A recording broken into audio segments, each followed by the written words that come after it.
खबरों में आगे बढ़ते हैं। बात अब एक बहुत ही बड़ी खबर की करते हैं, जहां पर आपको बता दें कि बिहार में नीतीश कुमार की जगह लेंगे सम्राट चौधरी। बड़ी जानकारी आपको बता रहे हैं, तो बिहार की राजनीति से जुड़ी हुई ये बड़ा अपडेट आपको बता रहे हैं। तो सम्राट चौधरी अब नीतीश कुमार की जगह लेंगे, तो विधायक दल के नेता चुने गए हैं सम्राट चौधरी।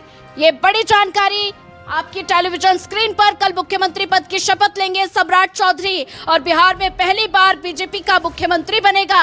कल मुख्यमंत्री पद की शपथ लेते हुए नजर आएंगे सम्राट चौधरी। तो पर्यवेक्षक शिवराज सिंह चौहान ने आधिकारिक पुष्टि की है और नीतीश कुमार की जगह लेते हुए नजर आएंगे सम्राट चौधरी।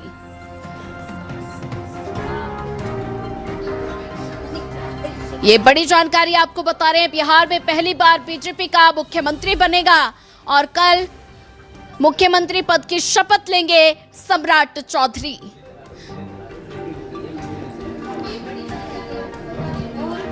तो नीतीश कुमार की जगह लेंगे सम्राट चौधरी। बहनों और भाइयों, आज भारतीय जनता पार्टी विधानमंडल के नेता के लिए आदरणीय विजय कुमार सिन्हा जी ने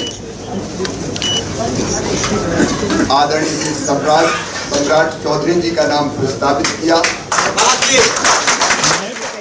विजय कुमार सिन्हा जी द्वारा प्रस्तावित सम्राट चौधरी जी के नाम का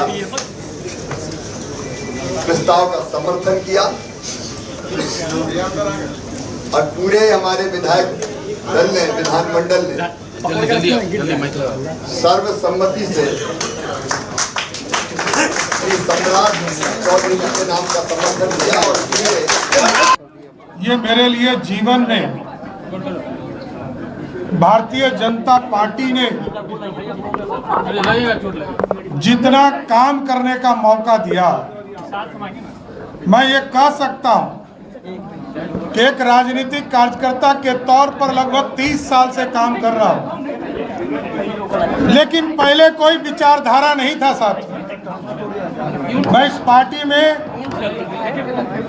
जब आदरणीय प्रधानमंत्री जी के विचारों से इस पार्टी के साथ जुड़ा, आदरणीय कैलाश जी के साथ भी कुछ समय तक के लिए काम किया था। मैं 2015 के चुनाव से लगातार भारतीय जनता पार्टी के लिए काम करता रहा। और इसी खबर पर ज्यादा जानकारी साझा करने के लिए हमारे साथ पटना से संवाददाता ओझा जी जुड़ चुके हैं। ओझा जी, बात की जाए तो ऐसे में नीतीश कुमार की सम्राट चौधरी जगह लेते हुए नजर आएंगे, तो एनडीए की बैठक में ये बड़ा फैसला लिया गया है और साथ ही कल शपथ ग्रहण समारोह में शामिल होते हुए नजर आएंगे। तो तस्वीर बिल्कुल साफ नजर आई और सम्राट चौधरी अब बिहार के नए मुख्यमंत्री बनने वाले हैं।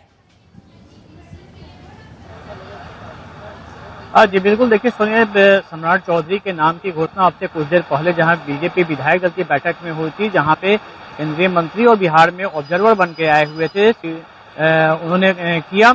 और उसके बाद आपको बता दें कि उसके बाद एनडीए विधायक दल की बैठक हुई और उस बैठक के बाद बैठक में फिर से एक बार उनके नाम को नीतीश कुमार ने प्रस्ताव रखा, जिसके बाद सभी लोगों ने सहमति उस पर दिया और उसके बाद उनके नाम की घोषणा हुई है।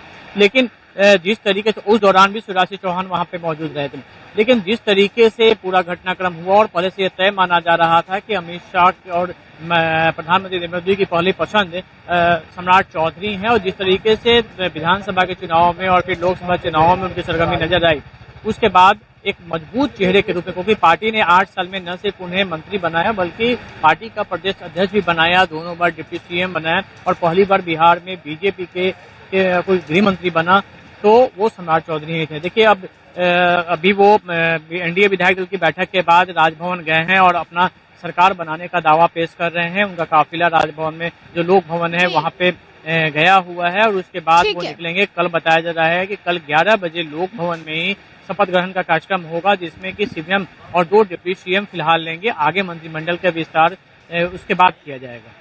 ठीक है आशुतोष जी, जैसा कि आपने जिक्र किया कि कल शपथ ग्रहण समारोह होगा, 11 बजे शपथ ग्रहण समारोह होगा, तो शपथ ग्रहण को लेकर क्या कुछ तैयारियां नजर आ रही हैं और कौन कौन से वो बड़े चेहरे हैं जो शपथ ग्रहण समारोह में नजर आएंगे? लेकिन एक और सवाल कि सम्राट चौधरी के अलावा 2 डिप्टी सीएम भी हैं जो शपथ लेंगे, तो ऐसे में कौन कौन से वो चेहरे हैं जो 2 डिप्टी सीएम के लिए दावेदार नजर आ रहे हैं?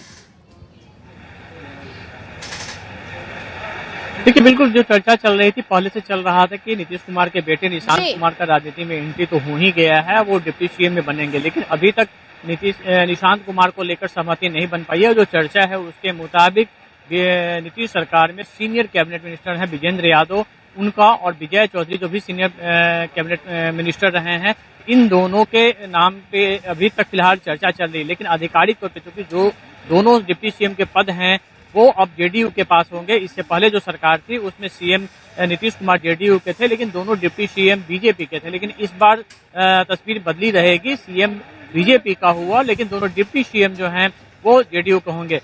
ठीक है आशुतोष ओझा जी, आप नजर बना के रखिए, आगे भी आपसे अपडेट लेते रहेंगे।